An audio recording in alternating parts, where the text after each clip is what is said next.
Shalom, peuple de Dieu, soyez le bienvenu dans notre culte de ce jeudi Emmanuel, dont nous avons l'habitude de passer 1 heure du temps dans la présence de Dieu, mais pendant ces temps, nous nous débrouillons pour avoir ne fût-ce que quelques vingtaines de minutes pour parler de la part de Dieu. Sans plus tarder, j'aimerais t'inviter à ouvrir ta Bible dans le livre de la lecture. Elle est tellement longue, c'est jusqu'au 58, mais nous commençons dans le premier verset, d'où on nous parle de l'histoire des Philistins et des Israélites.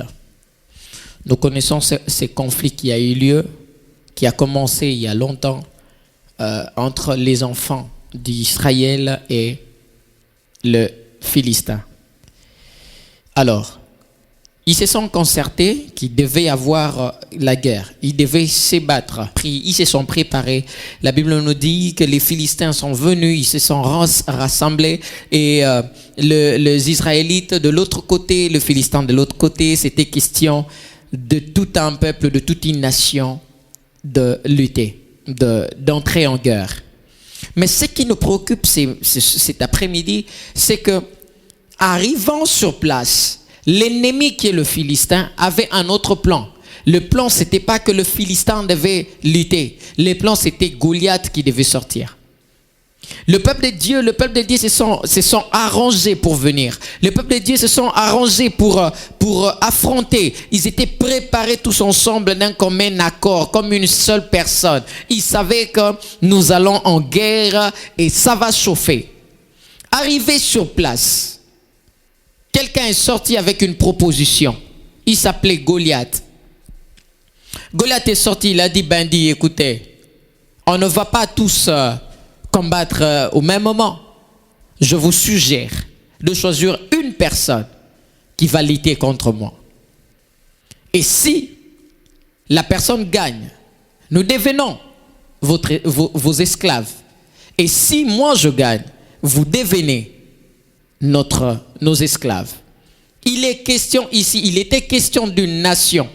Mais là, le problème s'est tourné personnel. Les Philistins, nous savons que ce sont le peuple que nous appelons le gentil. Mais le peuple de Dieu, c'était les Israélites qui ne se sont pas préparés. Pour eux, la guerre consiste à rassembler les milliers de soldats et d'entrer, de descendre sur le camp de bataille et de lutter, d'exterminer. C'était ça le projet de souci de Dieu. Et lorsque le problème nous arrive, bien-aimés, personne n'a le temps de se préparer. Nous ne nous préparons pas devant de problèmes. Nous savons que, comme c'est arrivé, généralement, on a ces méthodes d'éliminer le problème. Si c'est la maladie, tout le monde a au moins une notion de comment traiter une maladie à la maison. C'est que nous appelons le premier soin. Beaucoup en savent, beaucoup en connaissent. Mais il y a d'autres problèmes qui nous arrivent, auxquels nous ne sommes pas préparés. La méthode du combat, c'est le problème qui détient les secrets. La situation de la maladie, c'est la maladie qui gère le problème, ce n'est pas nous. Nous sommes là, nous savons que si ça commence de maux de tête, je prendrai le Doliprane. Mais les Philistins savaient, ils avaient leur plan. Ils ont laissé les enfants d'Israël se préparer. Ils ont laissé les soldats israélites sortir de leur foyer pour arriver dans un coin où le plan de bataille était entre les mains des Philistins.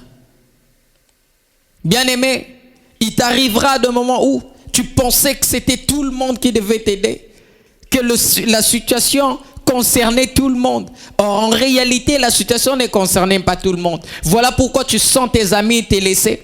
Voilà pourquoi tu comprends d'autres personnes t'abandonner. Voilà pourquoi tu sens c'est comme si les gens ne te prêtent pas attention. Voilà pourquoi tu sens que des choses te quittent. Voilà pourquoi tu sens que tu pensais que les parents devaient être là.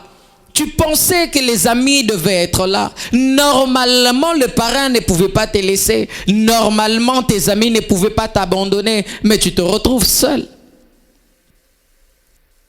Le problème nous surprend, nous. Mais le problème lui-même n'est pas surpris. Il nous surprend de comment est-ce que ça traînait, de comment est-ce que ça complique, de comment est-ce que ça devient difficile. Mais vous n'avez jamais entendu parler d'un problème qui se surprend. Le problème ne savait pas qu'il devait être problème, non. Le problème sait il est problème. Il a son plan bien établi, comment exterminer. Les élèves peuvent abandonner le maître. Les amis peuvent te fuir. Arriver sur place, Goliath est sorti. Faites sortir une personne. Et nous le savons, nous connaissons l'histoire. Personne n'a su dire mot. Personne n'a eu le courage de se lever. Personne n'a eu le courage de défier Goliath. Non pas premièrement parce qu'ils étaient faibles, non. Parce qu'en Israël, il y a eu des gens qui sont nés guerriers, qui sont nés soldats, grandis soldats, ont affronté d'autres guerres. Ils étaient préparés pour la guerre. Mais ce jour-là, il y a eu silence. Pourquoi? Parce que dans leur mémoire, la guerre, la stratégie, le plan de guerre a changé. Généralement, les choses ne se passent pas comme ça. Et généralement, dans le monde, les choses ne se passent pas de la même façon. Nous, on savait qu'on avait notre Ebola. On savait qu'on avait notre problème. On savait qu'on a des petites crises. On savait que des fois, oui, on va licencier quelqu'un. Puis après, on va le rappeler. C'était comme ça. On te vire le matin. On te récupère après 2-3 jours. Mais là, les stratégies ont changé. Les choses ont changé. Le diable a changé ses stratégies. Ça devient compliqué. On n'a rien à dire. Portez des masques, nous portons. Ne sortez pas 22h couvre-feu, nous ne sortons pas. Reconfinement, restez à la maison. Nous sommes restés à la maison. Les choses ont changé. Mais il y a eu quelqu'un qui s'appelle David. David a fait l'analyse de la situation. Il a commencé d'abord par se renseigner. Commence d'abord par se renseigner de tout ce qui te dérange. Parce que croyez-moi, tout ce qui est fort, tout ce qui a une force, a une faiblesse quelque part. Ta maladie a une faiblesse quelque part. Ton problème, quelque part, a une faiblesse. Essaye de bien analyser ton problème. Tu verras que dans ton problème, il y a une faiblesse quelque part.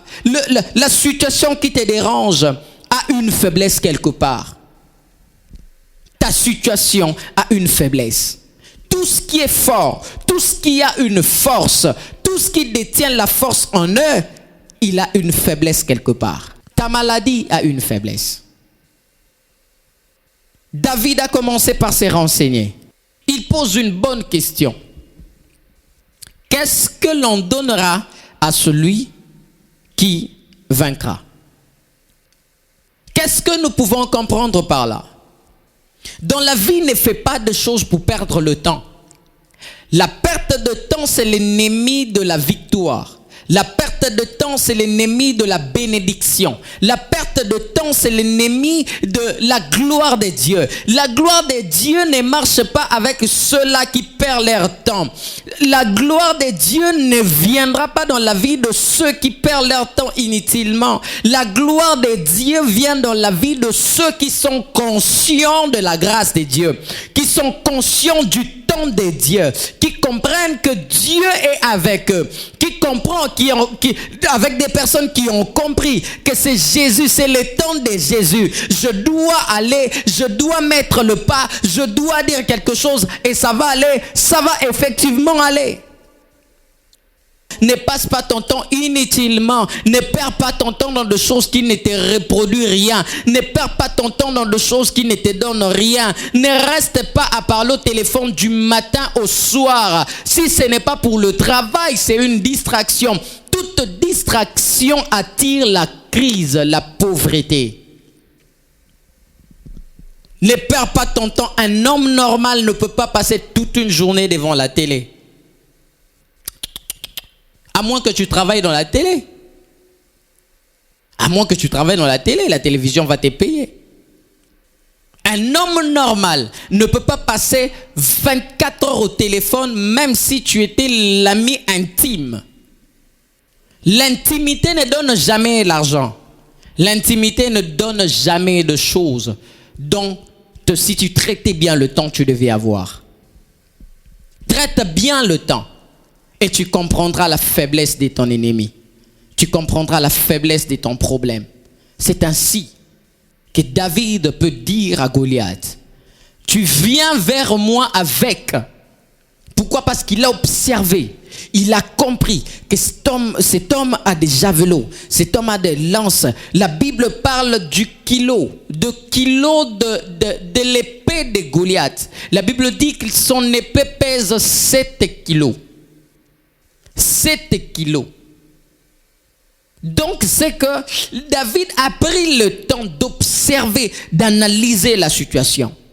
Lorsque tu es devant des problèmes, lorsque tu te retrouves devant une situation, comment réagis-tu? Tu réagis comment? C'est quoi ton plan? Tu commences par compter sans avoir dominé la situation, ou tu comprends d'abord la situation et tu cherches à trouver des solutions? David s'est avancé et il a compris. Il commence à détailler ce que Goliath avait. Mais comme il avait investi son temps à analyser la situation et à comprendre que dans la force de Goliath, il y a une faiblesse. Et à comprendre que dans la situation auquel le peuple passait à ce moment-là, il y avait une faiblesse quelque part. Et lui dit, voilà, moi je viens vers toi, pas comme toi. N'utilisons pas tes armes. Ne réponds pas aux armes de l'ennemi avec les armes de l'ennemi. Si c'est la crise, on entend parler de la crise, et toi tu commences à proclamer la crise, tu vivras la crise. Ne réponds pas aux armes de l'ennemi avec l'arme de l'ennemi. C'est-à-dire, lorsqu'on a peur de la maladie, la peur c'est du diable, la maladie c'est du diable. Donc tu réponds aux questions du diable par ces mêmes armes. Non, tu combats l'ennemi avec ses propres armes. Et n'oublions pas que la stratégie ou le plan de choses, c'est lui qui détient. C'est le diable qui détient le plan de la guerre. On est en crise. Tu sais comment ça finira? Non. Qui t'amène la crise? C'est Dieu. Cette crise n'est pas de Dieu. Cette crise est fabriquée et créée pour te déstabiliser. Alors si tu as peur, si tu commences à avoir peur de cette situation, c'est que tu combats le diable avec ses propres armes et tu ne vaincras jamais. Prends les armes que le diable n'a pas. Lorsqu'il te présente la maladie, toi tu présentes la foi. Lorsqu'il te présente la crise, toi tu présentes la foi. Lorsqu'il te présente, toi tu présentes. Lorsqu'il te présente, tu présentes. Parole contre parole, acte contre acte, situation contre situation, révélation contre révélation, et tu finiras par vaincre.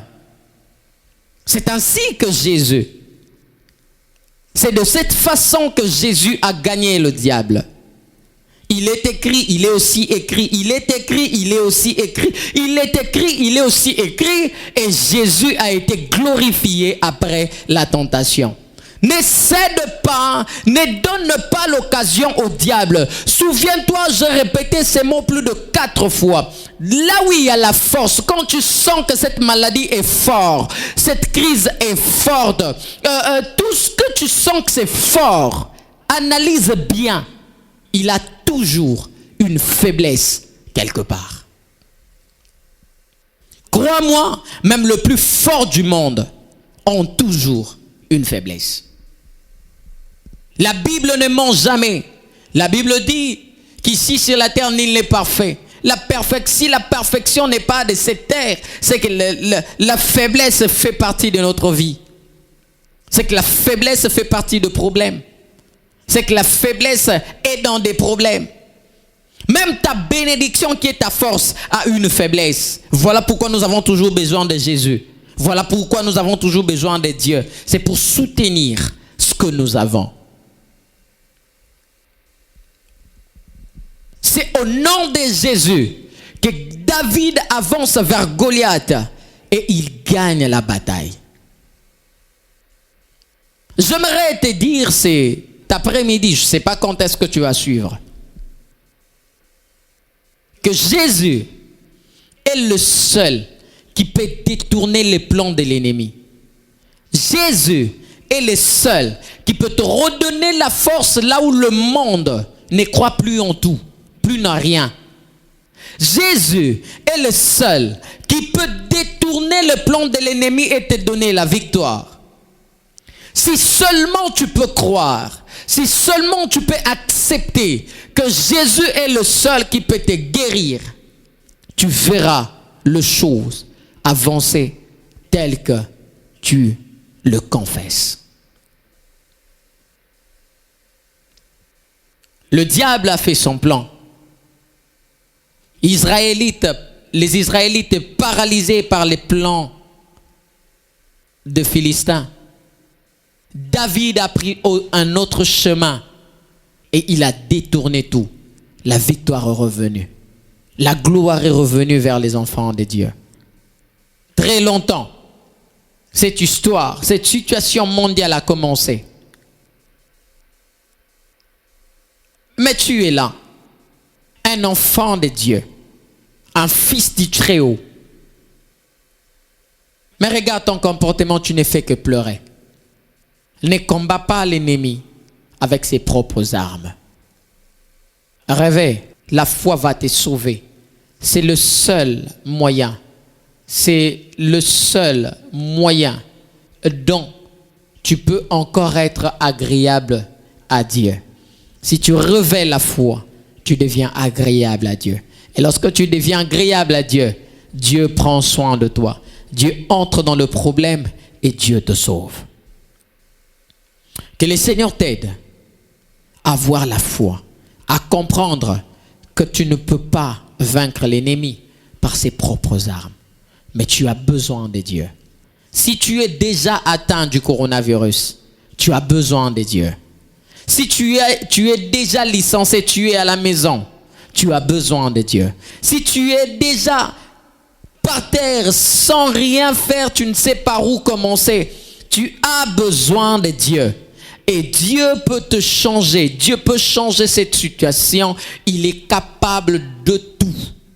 Rien n'est impossible à Dieu. Aussi, rien n'est impossible à celui qui croit. Crois et tu verras la gloire de Dieu. Crois et tu verras Jésus faire rendre l'impossibilité possible. Crois et tu verras Goliath tomber. Crois et tu verras que tu ne souffriras jamais. Crois et tu verras que Dieu défend toujours ceux qui ont la foi. Que Dieu te bénisse. Passe une excellente soirée. Réfléchis dans ça et dis-toi que tu es enfant de Dieu. Dieu t'aime.